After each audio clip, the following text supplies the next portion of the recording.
Hepinize merhaba arkadaşlar. Bu sefer birlikte hem size bir sorular soracağım hem de kedim alacağım ben. Bunun eşyalarını size göstereceğim burada. Tabii dayım yeşilci alacağız kediyi. Şimdi onun eşyalarını göstereceğim. Bir de hangi kediyi sahiplenelim diye onu da göstereceğim. Ben balkondayım. Gerçekten içerisi biraz karanlık ama içeride devam edeceğim. Şimdi başlıyorum. Kedim yaşamı. İlk önce Felix'in tavuklu konserve kedi maması. Arkadaşlar bu konserve şeklinde, yani yaş mama diye geçiyor. Ondan 2 günde bir ya da haftada bir verebilirsiniz. Yani illa gerekiyor, bazen de gerekmiyor. İşte arkadaşlar bu yaş mama. Bu konserve mamaydı. Bu da yaş mama arkadaşlar. Bu 100 gram Felix'in bir maması. Bunu da almanız gerekiyor. Hepinize merhaba arkadaşlar. Bu sefer birlikte hem size bir sorular soracağım hem de kedim alacağım ben. Onun eşyalarını size göstereceğim burada. Tabii dayım iyileşince alacağız kediyi. Şimdi onun eşyalarını göstereceğim. Bir de hangi kediyi sahiplenelim diye onu da göstereceğim. Ben balkondayım. Gerçekten içerisi biraz karanlık ama içeride devam edeceğim. Şimdi başlıyorum kedimin eşyalarını. İlk önce Felix'in tavuklu konserve kedi maması. Arkadaşlar bu konserve şeklinde, yani yaş mama diye geçiyor. Ondan 2 günde bir ya da haftada bir verebilirsiniz. Yani illa gerekiyor, bazen de gerekmiyor. İşte arkadaşlar bu yaş mama. Bu konserve mamaydı. Bu da yaş mama arkadaşlar.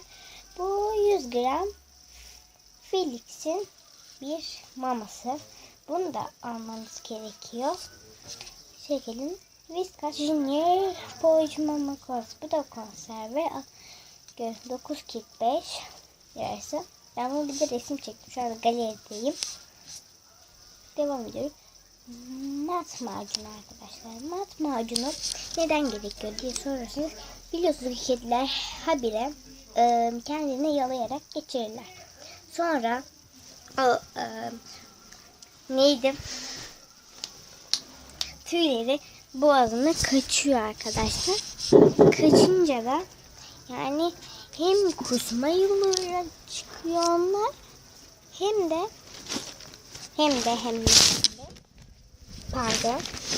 şey için dışkı yoluyla çıkıyor. Arkadaşlar mat macununu verirseniz dışkı yoluyla çıkacak. Vermezseniz kusma yoluyla çıkacak. Tabii vermenizi tavsiye ederim. Dışkı yoluyla çıkması daha kolay olur arkadaşlar. Şu anda bir yere koydum. Neyse devam ediyoruz. Sonra da tüy toplama eldiven, toplayıcı tara. Arkadaşlar bunu illa almanıza gerek yok.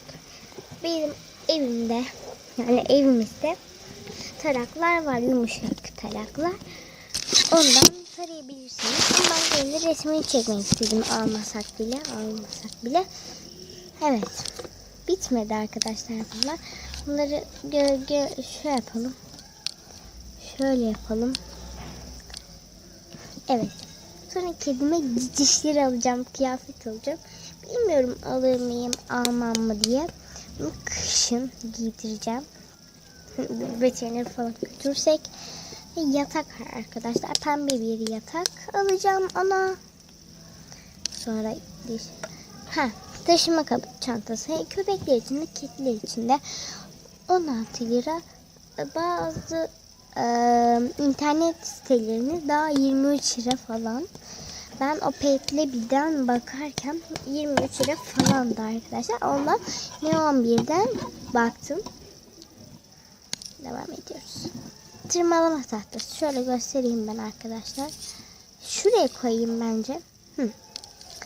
Tırmalama tahtası gerekiyor. Tabii İlla gerekmiyor da koltuklarınızı tırmalamasını istemiyorsanız tırmalama tahtası alabilirsiniz. Tabi burada 24.90 ama 15 liraya pet shop'larda var. Bu arada arkadaşlar ben hep pet shop diyebiliyorum. Pet shop mu pet shop mu?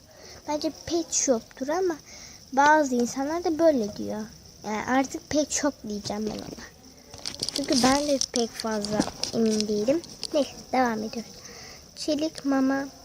Bunlardan 2 tane çektim. Çünkü 2 tane alacağız. Hem mama hem su için. Ve burada kendiniz kabınız varsa kendi kabınıza da koyabilirsiniz. İlla almanıza gerek yok arkadaşlar. Şimdi devam ediyoruz. Tasma ayarlanabilir. Tasma arkadaşlar. İlla gerekmiyor ama küçük kedilerinizi onu aramak için almanızı tavsiye ederim ben. Mesela bir yere geçti diyelim ama onu biz bulamadık. Tamam mı?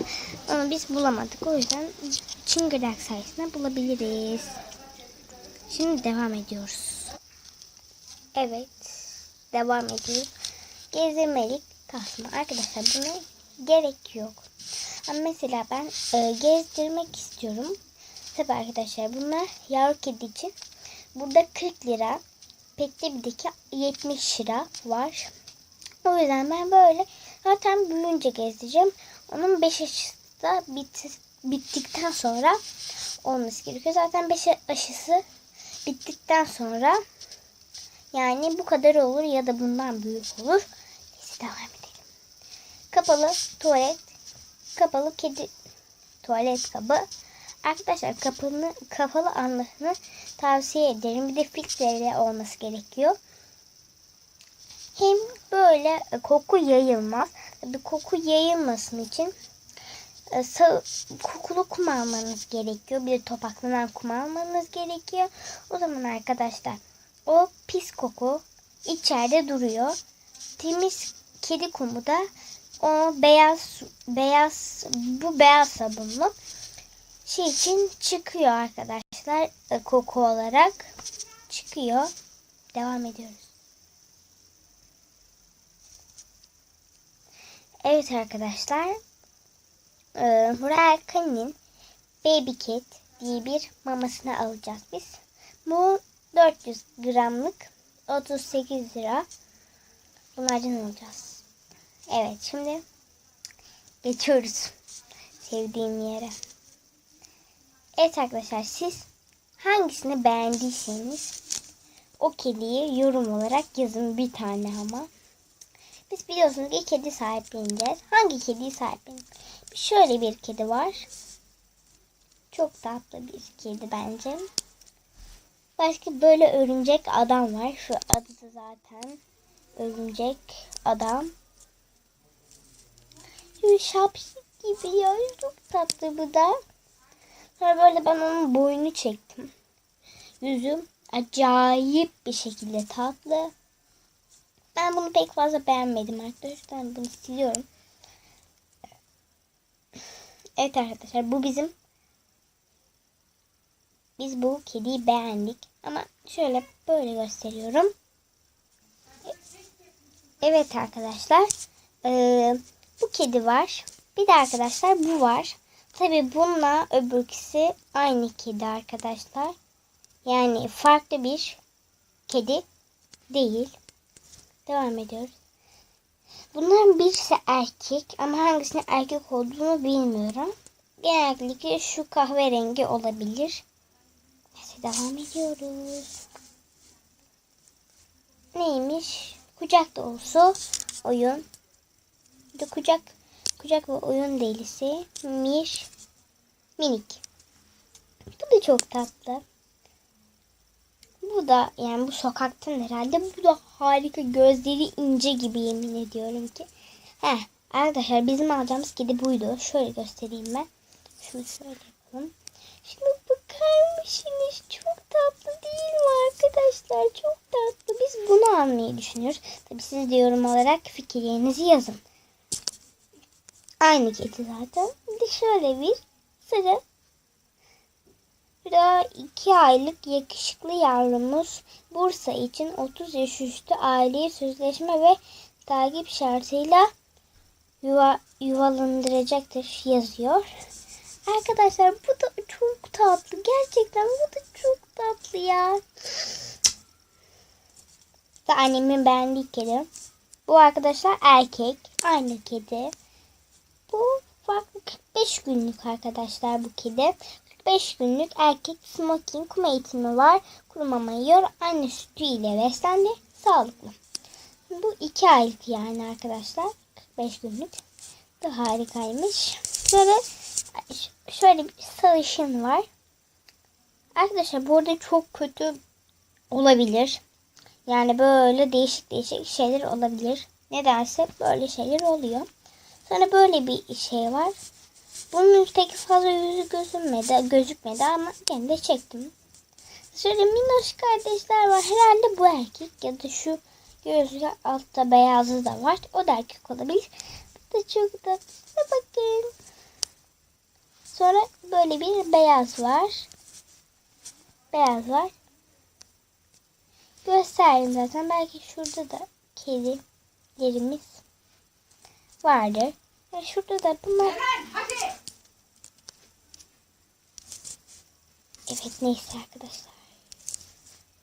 Şöyle alın. Görüşürüz ve bay bay.